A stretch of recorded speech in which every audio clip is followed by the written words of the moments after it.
Good morning, day 199. It's a little rainy. Well, actually, I think we've got a break in the rain. Hence, I'm not looking like a drowned rat here. In my world, right now, it is Monday, July 17th, I think. That funny. I lose track of the dates. It might be the 18th. I don't know. In the year 2022. There we go. So I hope whatever day, month, year it is for you, that you are ready to rise and shine. I love Mondays now.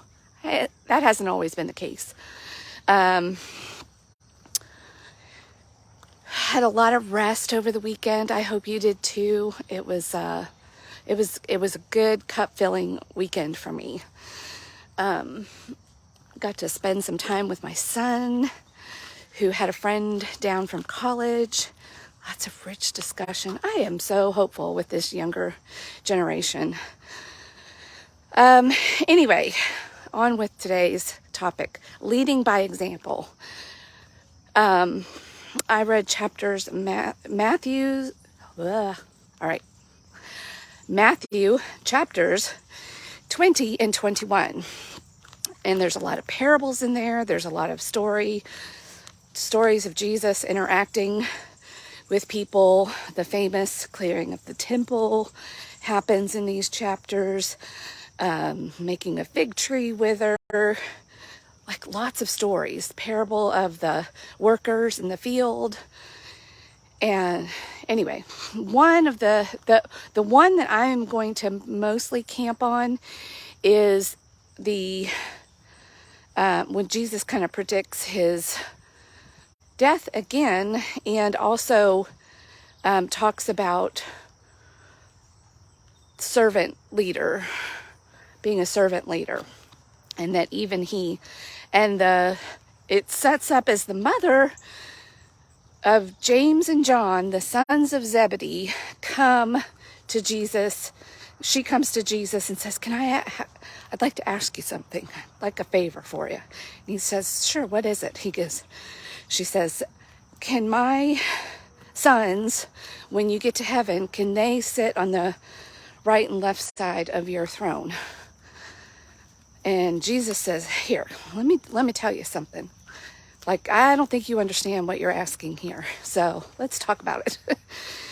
And he talks about how bitter cup of suffering that he's going to drink. And he looks at James and John and says, you think you can do that? Like this? Do you know what you're asking? And they were like, yeah, totally. I can do it. We can do it. Bitter cup. We can drink it. Suffering. We got it. And then he goes on to say, well, it's really not up to me. It's God's throne. He will decide. I don't have the power to do that.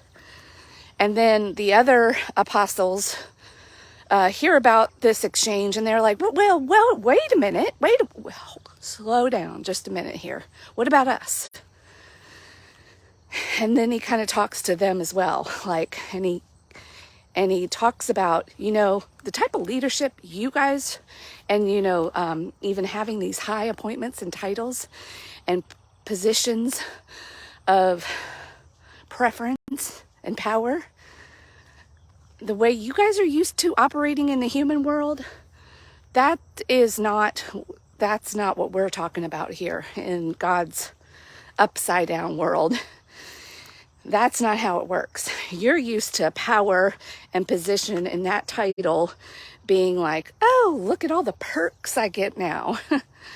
When you ask to be in that position in my kingdom, the perks you're going to get are you get to be a servant. You get to be a slave. Whoever is least among you will be first in the kingdom of heaven. So careful what you wish for. Because it's not what you're used to thinking of as the perks of leadership. You got to lead by example. He said, look at me. Look what I'm doing. I am the one the most preferred. And look how I'm living down here. So, and then I thought about, okay, so this is obviously he's giving the lesson of also leading by example. Like he's walking around with him everywhere they're going. That's what he's doing. He's like, and he even lets them get in some squirmy situations where they don't quite get it right. And then he uses those as teaching opportunities. Like, here, boys, here's how it's done. And that, you know, in our own worlds, we've got to be always cognizant of the fact that you are always leading by example, whether you intend to or not. Like, we live in a fishbowl with other people. They are watching what we're doing. They're listening to what we're saying. But more than that, our actions speak louder than words. I think I heard somebody say, always go around and preach the gospel, and when necessary, use words. And even in our own lives, like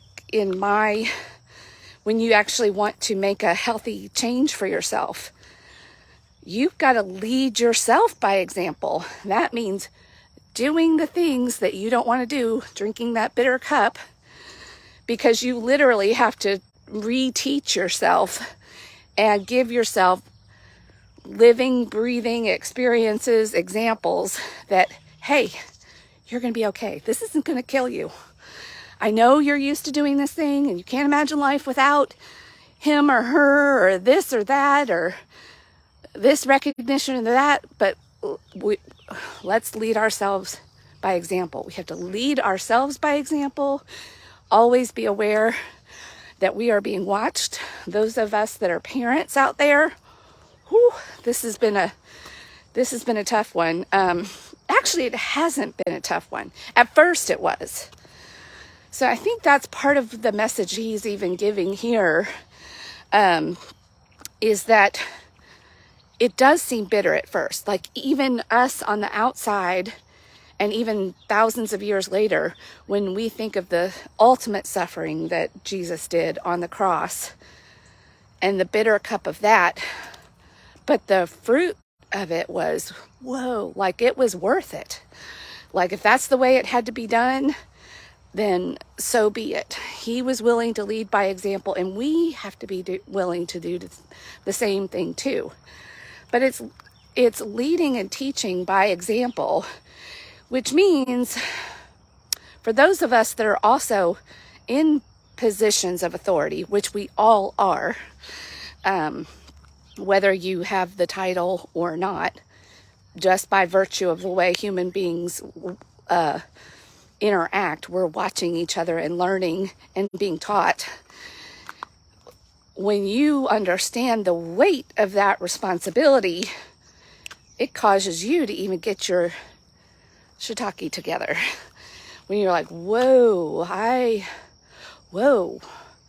if I'm teaching people how to be, and I did that in the mirror. Like, I knew there were some things I was like, well, but it's not that big a deal. It's just affecting me. Is it really? Like, I didn't understand the weight of this.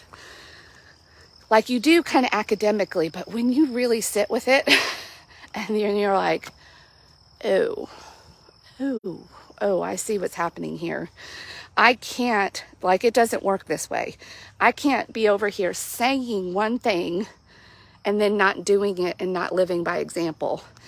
And even in chapter 21, he keeps running into the Pharisees and the teachers of the law. And he keeps having exchanges with them and using parables and teaching them the same lesson too. And he even catches them in a verbal trap. I think this is right before they're like, okay, we can't have this guy because he's calling us out. They know it. And their immediate response is to defend.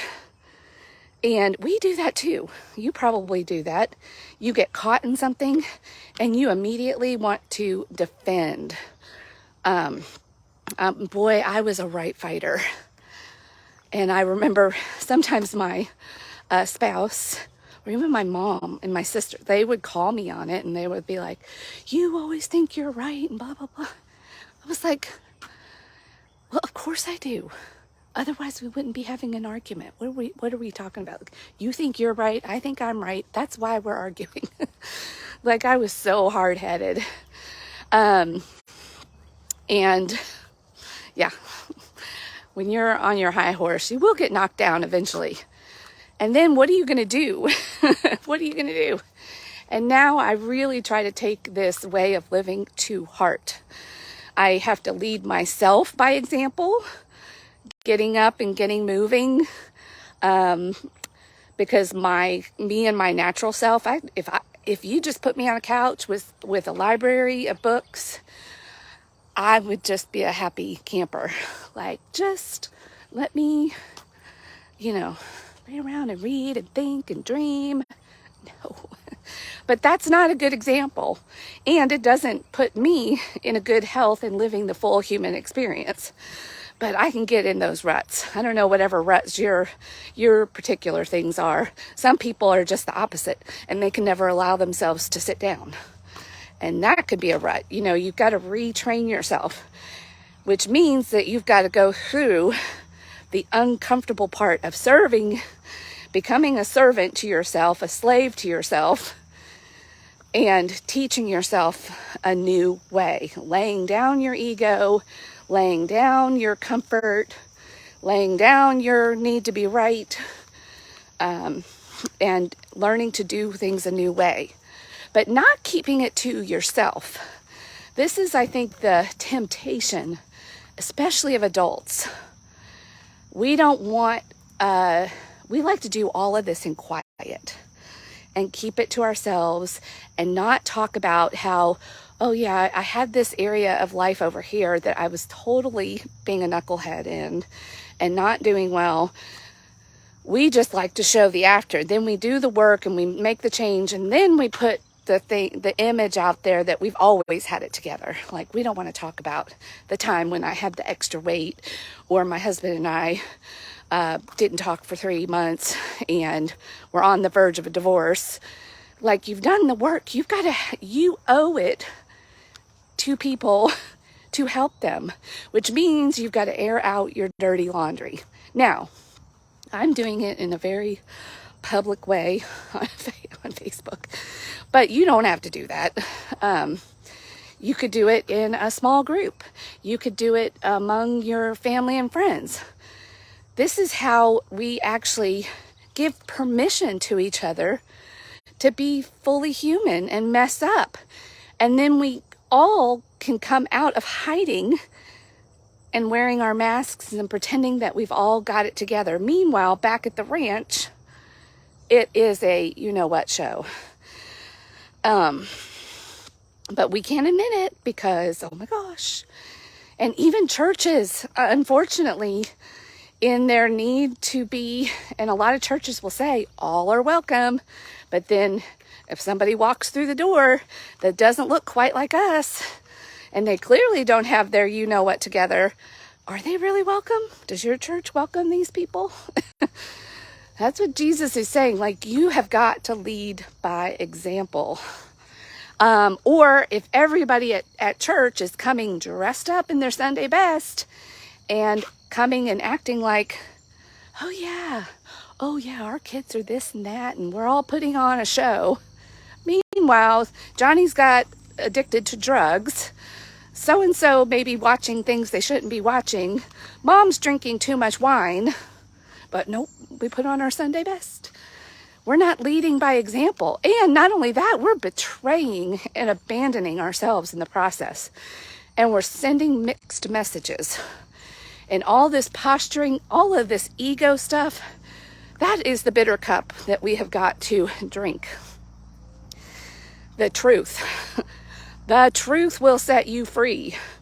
And we want to deny the truth of that as a species because we're afraid of being disconnected, kicked out of the club. And usually the opposite is true. And you probably know these leaders that have allowed themselves to be humble leaders, humble stumblers, and you actually respect them more, right?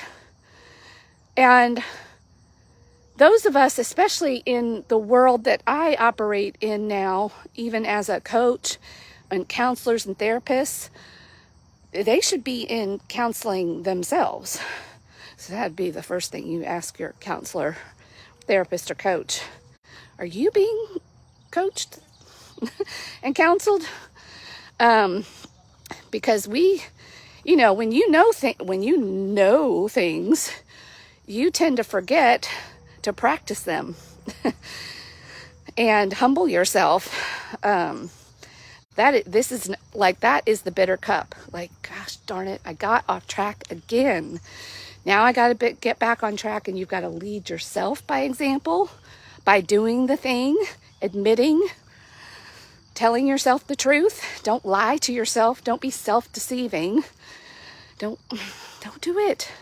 It never leads anywhere good. And don't lie to your children. Don't lie to your loved ones. Don't lie to your boss. Like, have integrity. Even though it tastes bad, but the effects of it, and if you keep doing it and moving through that and reminding yourself, okay, we did it over here. We didn't die. Not only didn't we die, but things got better when I did this. And just keep building that evidence and those examples for yourself so that you can keep leading yourself. Our tendency also is, once we've been through a hard journey, we kind of go, oh, I've done it. Now I'm good. And the journey of the human evolution towards quote unquote goodness is never done. It's a daily practice. I saw a really nice picture of somebody getting baptized, and they wore a t-shirt that said set free, and I thought, that's really nice sentiment, but I really hope that they're not saying, just because you did the one thing the once and you said the words and you went through that ceremony, that you think it's done, that's what freedom is. Because it's a daily signing up for that bitter cup of staying free. You can be set free, but are you then putting yourself back into captivity and bondage? And by thinking that it's just done. I don't know. Anyway, I need to be done here. I could go on and on about this, but Jesus led by example to teach us to lead by example, which means humility, serving, and doing that. And it has to start with you first. You have got to really internalize the truth of this. And it's a daily laying down of the ego. Sometimes it's minute by minute. Like, I do this in the morning, and then by lunchtime, I am acting like, all that in a bag of chips and snapping at my husband or my kid, or judging somebody else, like going, oh my God, don't they know? Well, like, what? Yeah. So I've got to constantly check myself. This is a daily, sometimes on some days it's a minute by minute, like, Jesus, help me. I cannot do this on my own. And he told us that yesterday in chapter 19. With humans, it is impossible. But with God, all things are possible. So, and I keep leading myself by example, one step at a time, drinking one bitter drop at a time, and really surrendering myself to what it means to lead by example. Speaking of which, I got to get my butt to the gym. Talk to you later. Rise and shine.